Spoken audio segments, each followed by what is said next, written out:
কংগ্রেস নেতা অপূর্ব দেবের হাত ধরে 22 জন কংগ্রেস নেতা কর্মী আনুষ্ঠানিকভাবে বিজেপিতে যোগদান করলেন। রবিবার বিজেপি কাটিগড়া মণ্ডল কার্যালয়ে কাটিগড়া মণ্ডলের নবগঠিত কমিটির পদাধিকারীদের নিয়ে প্রথম সাংগঠনিক সভা অনুষ্ঠিত হয়। মণ্ডল সভাপতি বিশালাক্ষ দেব উর্ফে বাবলার পৌরোহিত্যে আয়োজিত সভায় উপস্থিত ছিলেন প্রাক্তন মণ্ডল সভাপতি নির্মলেন্দু চক্রবর্তী, প্রাক্তন বিধায়ক অমর চাঁদ জৈন, প্রভারী আইনজীবী ধর্মানন্দ দেব, প্রাক্তন জেলা পরিষদ সদস্য অসীম দত্ত প্রমুখ। সভায় দলের সাংগঠনিক দিক নির্দেশনা ও ভবিষ্যৎ কর্মপরিকল্পনা নিয়ে গুরুত্বপূর্ণ আলোচনা করা হয়।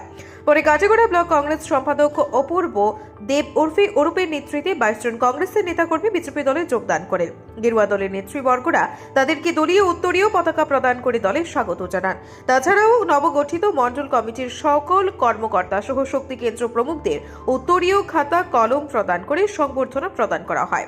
এদিকে এদিন বিজেপির নবগঠিত কলায়ন মণ্ডল কমিটিরও এক সভা অনুষ্ঠিত হয়। সভাপতি নিত্যগোপাল দাসের সভাপতিত্বে সাংগঠনিক বিভিন্ন বিষয় নিয়ে আলোকপাত করেন নেতৃবর্গরা।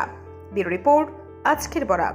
সুধীর দর্শক, খবরটি দেখার আগে আপনারা আমাদের আজকের বরাক ইউটিউব সাবস্ক্রাইব এবং ফেসবুকে ফলো করতে ভুলবেন না। কিন্তু ভারতীয় জনতা পার্টি মণ্ডল সভাপতির দ্বিতীয়বারের জন্য দায়িত্ব পাওয়ার পর আজকে আমি প্রথম মণ্ডল পদাধিকারী এবং শক্তিকেন্দ্র প্রমুখদেরকে নিয়ে এখানে এক সভার পরিচয় পর্ব সভার আয়োজন করেছি এবং আমি প্রত্যেক শক্তিকেন্দ্র প্রমুখ এবং মণ্ডল পদাধিকারী যারা আছেন তাদের নেতৃত্বে আগামী 2টি নির্বাচন আছে। আমাদের পঞ্চায়েত নির্বাচন সম্ভবত এপ্রিল মাসে অনুষ্ঠিত হবে এবং 2026-এ বিধানসভা নির্বাচন। তাই আজকে আমরা এখানে প্রথম মণ্ডল পদাধিকারী এবং শক্তিকেন্দ্র প্রমুখদেরকে নিয়ে সভা করেছি। প্রত্যেক শক্তিকেন্দ্র প্রমুখ এবং পদাধিকারীদেরকে একটি ডায়েরি এবং একটি কলম আমরা দিয়েছি এবং আমরা গামছা দিয়ে ওনাদেরকে আমরা বরণ করেছি। এবং তারপরে এই সভা শেষ হওয়ার পর অরূপ দেবের নেতৃত্বে সিদ্ধেশ্বর জিপির উনি বিগত দিনে কংগ্রেসের গ্রুপ সদস্য নির্বাচিত হয়েছেন এবং কংগ্রেসের বিভিন্ন দায়িত্বে উনি ছিলেন।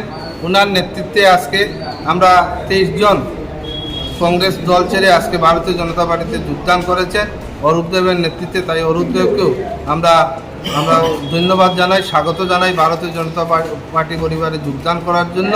এবং আগামীতেও দল অরূপ দেবের নেতৃত্বে আরও শক্তিশালী হবে সেই আশা আমরা রাখছি। ভারতীয় জনতা পার্টি ডাকে আমাদের মণ্ডল প্রেসিডেন্ট নিয়ে মতানৈক্য ছিল, সেই মতানৈক্য কাটিয়ে আজকে আমরা প্রাক্তন মণ্ডল সভাপতি যিনি ছিলেন ওনাকে দায়িত্ব দিয়ে আবার মণ্ডল কমিটি নতুনভাবে গঠন করা হয়েছে এবং ওনার নেতৃত্বে আজকে কংগ্রেস থেকে প্রায় 23 থেকে 24 জন লোক বিজেপিতে জয়েন করেছে। তো আমি আশা করি বিজেপি আরও এই কমিটিকে দায়িত্ব দেওয়ার জন্য বিজেপি আরও শক্তিশালী হবে বলে আমি মনে করি এবং এরা সুন্দরভাবে যাতে পঞ্চায়েত ইলেকশন নির্বাচন করতে পারে।